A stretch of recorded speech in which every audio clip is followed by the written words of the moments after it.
Hello, everyone. So let's tune into this full moon. First, I just want to share something really neat. It's a little bit nerdy. I'm noticing that we have this Gemini North node. Ceres is moving backwards.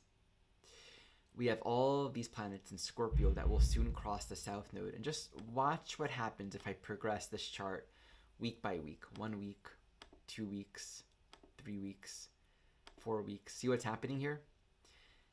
All of these planets are basically moving on one side of this nodal axis. The moon's going to move through the zodiac, right?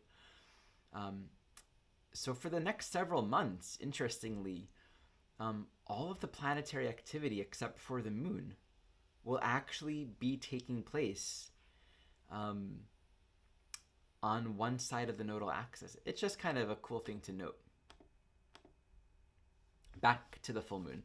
So this is the first eclipse of the season. This is a lunar eclipse, which happens when a full moon is on the nodal points. The next eclipse will be in December, and that is a solar eclipse on the south node. Let's look at the core themes of this particular eclipse. It's in the Scorpio-Taurus axis, conjunct the nodes in Sagittarius and Gemini. We have a Mercury-Mars conjunction. Mercury is separating from Mars and moving towards the sun, all in Scorpio. There's a lot of strong Scorpio activity. We're moving out of a square to Saturn. All of these planets are within a square to Jupiter, and this Jupiter in Aquarius is squaring the nodal axis and squaring this full moon point. So this is strongly emphasizing this whole Jupiter square and the particular Jupiter Scorpio square that's been really prevalent this month. So these are the things that we want to tune into. First, just appreciating that we're outside of this really strong square to Saturn. This is a lot of thoughtful, deep, contemplative reflection, perhaps a lot of hard inner work over the past week, in particular with Mercury, just really taking responsibility for our own psychological state and where we are directing our thoughts, where we are directing our mind. Mars, how are we reacting when we are in fear? Right? There's been a lot of lessons with this Saturn square. Or on the other end of that, we have Mars moving into an opposition not long after the time of this video being made, before the full moon, with Uranus, an opposition with Uranus.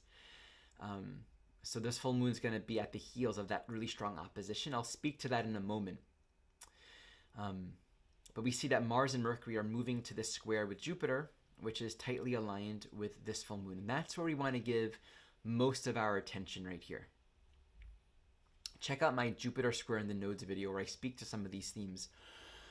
Jupiter in Aquarius, at the core, is really asking us to liberate from belief, liberate from self-conviction, liberate from alienation, liberate from patterns of keeping ourselves in a state of restlessness.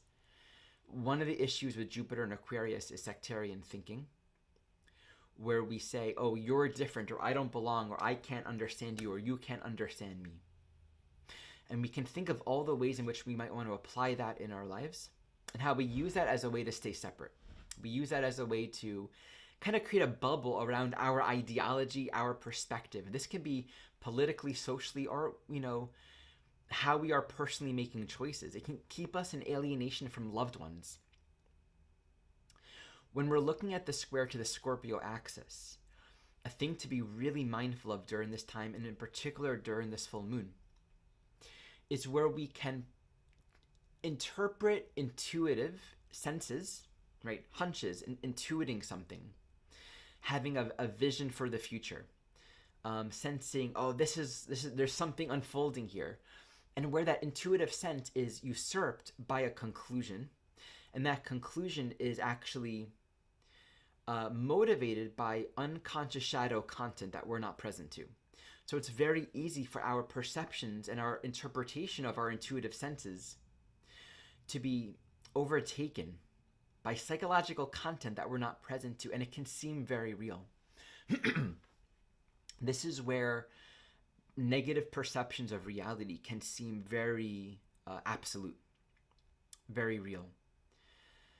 Where our perceptions that validate distrust, that validate differentness, separation, not belonging, not safe.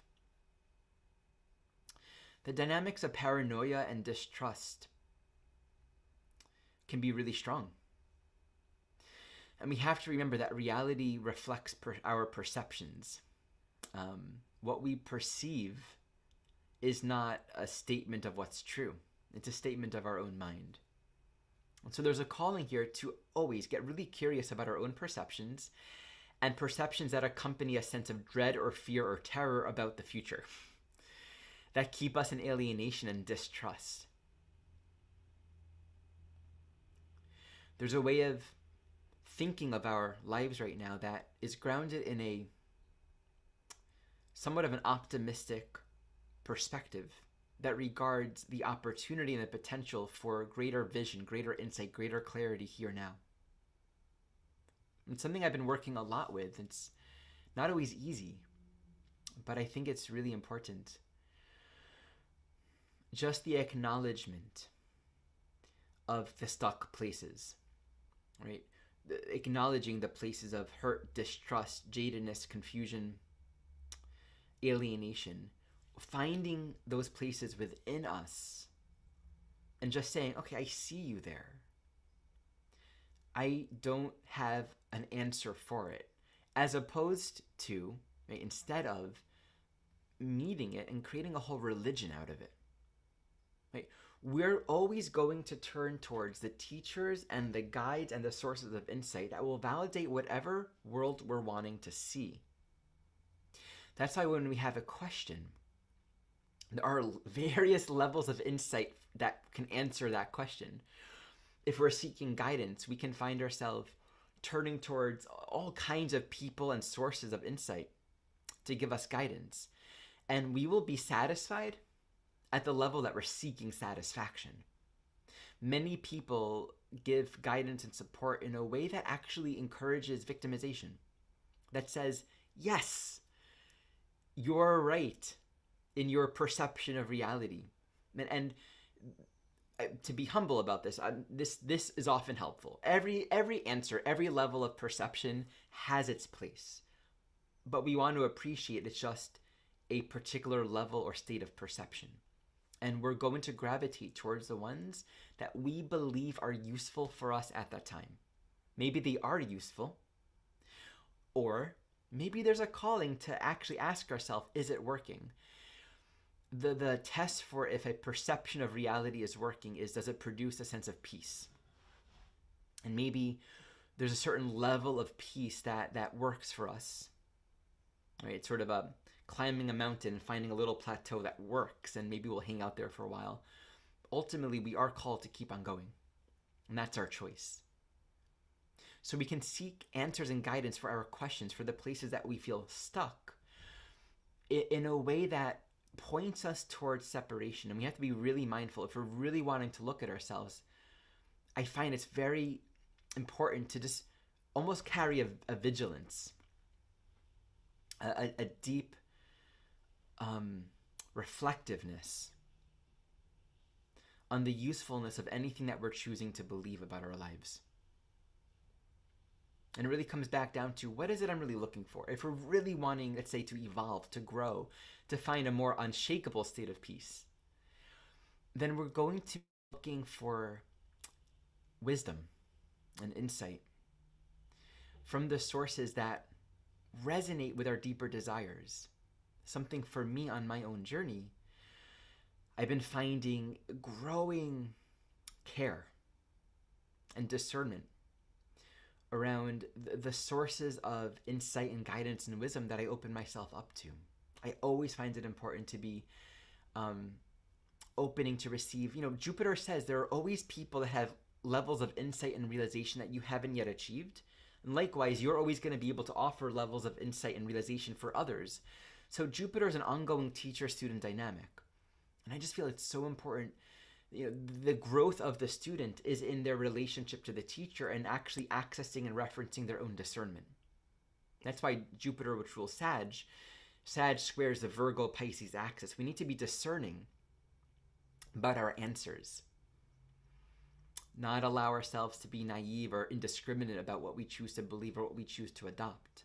Is it working? Is this giving me the results that in my deepest soul I know I'm seeking?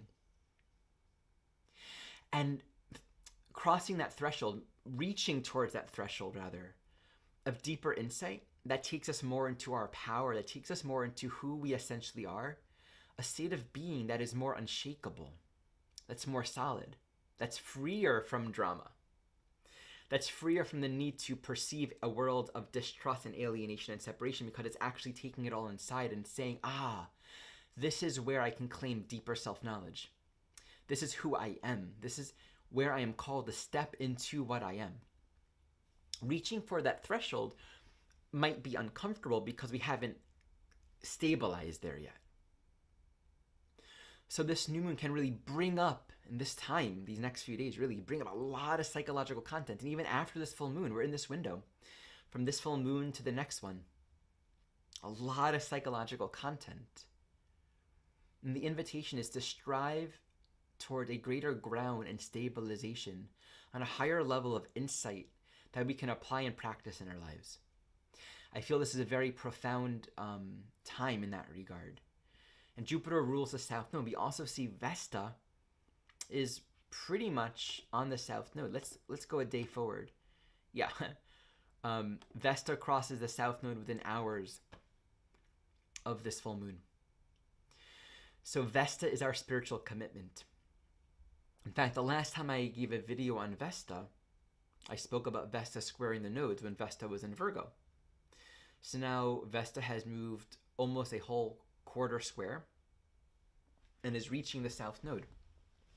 So Vesta on the South Node in Sagittarius is lighting the flame, rekindling the altar to our most holy commitment, to live in truth. And the teaching is we apply the principles, the insights, the realizations in our life by living with sincerity.